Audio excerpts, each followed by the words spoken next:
Hey besties, welcome back again to my channel. Today I'll be teaching you how I make my vegetable spring roll. If you would like to see it, then keep on watching.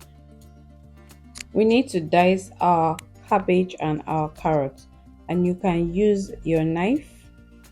I'll show you how I use my knife sometimes when I do not have the time or I'm rushing and I just want to cut it really fast. You can dice it this way with your knife, or you can also use the plastic right there.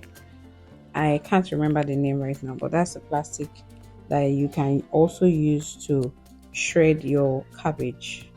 And I'll show you the parts that you use for the shredding.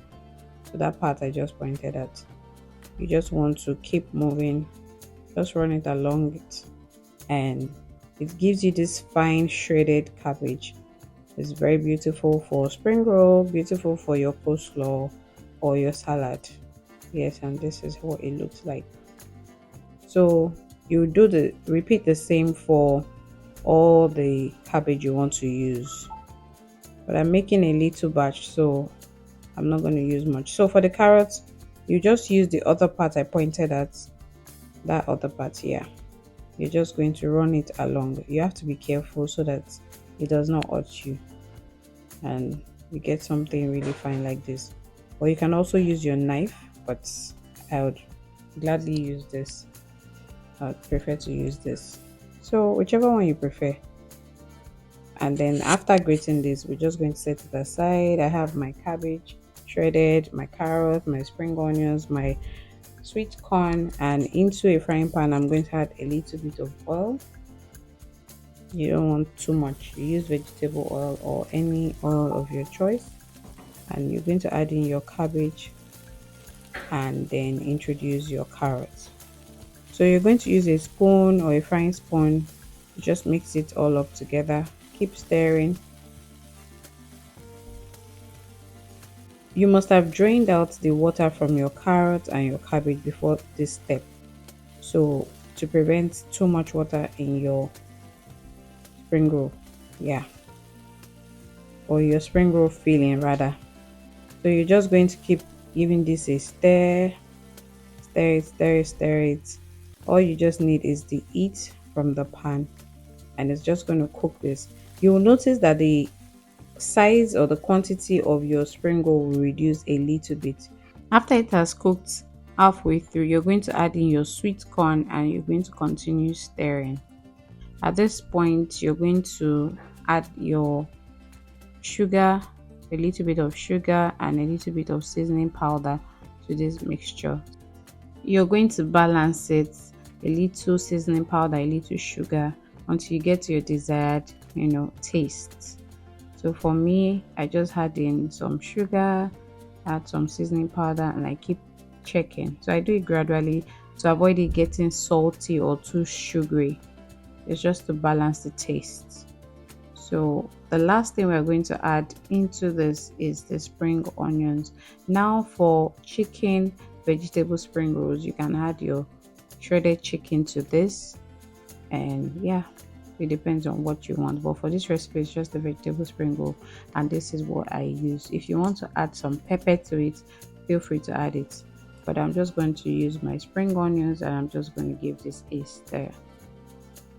I think we're about a minute away and this recipe will be ready in no time. So just give it a stir. If you're still watching right now, thank you so much for watching. Please like, subscribe, and drop a beautiful comment for me in the comment section and I'll be sure to reply. Thank you. Our vegetable spring roll filling is almost ready, and I'm just going to taste it one more time to be sure that the taste is perfect. Some people add sesame oil to this, but it's just fine to also make it this way. So we're going to make the wrap, and I'm just going to show you quickly how I make the wrap. If you haven't seen this recipe, you can check it on my channel, or I'll link it at the end of this video. So this is what our wrap looks like, very light for spring roll filling. These are all the wraps we made using that method, or the batter method. And I'm just going to drop my filling onto the wrap. You don't want to put too much of the filling, but you want to put enough quantity. I'm going to fold the two ends and I'll just add some liquid to it and roll. You want to be firm when you're rolling, and that's how simple it is to wrap your spring rolls. So you might want to give this a try. Trust me, it is really lovely. You want to make sure that you're frying on medium high heat. Remember, medium high heat. So you're not frying on low heat, you're not frying on medium heat, you're frying on medium high heat. So if you fry on very high heat, it will make it burn faster, but if you fry on medium low heat, it will get soggy and it will be too oily. So medium high heat is just the perfect temperature that you need to fry your spring rolls. If you like it this way, take it out. If not, if you like it darker in color, you can just fry it a little bit longer. Please make sure that you're deep frying your spring rolls and do not overcrowd your oil. So make sure that you're using a frying pan that is smaller if you do not have enough oil. The oil here is not enough actually, but I was able to just maneuver, and this is what our spring rolls look like. Have you seen my samosa video? Have you seen my puff puff video? Have you seen my mosa video? If you haven't, please check it out on my page. I had a whole small chop series just for you. Let me know if you'll be trying this spring roll recipe, and I'll see you in my next video. Bye for now.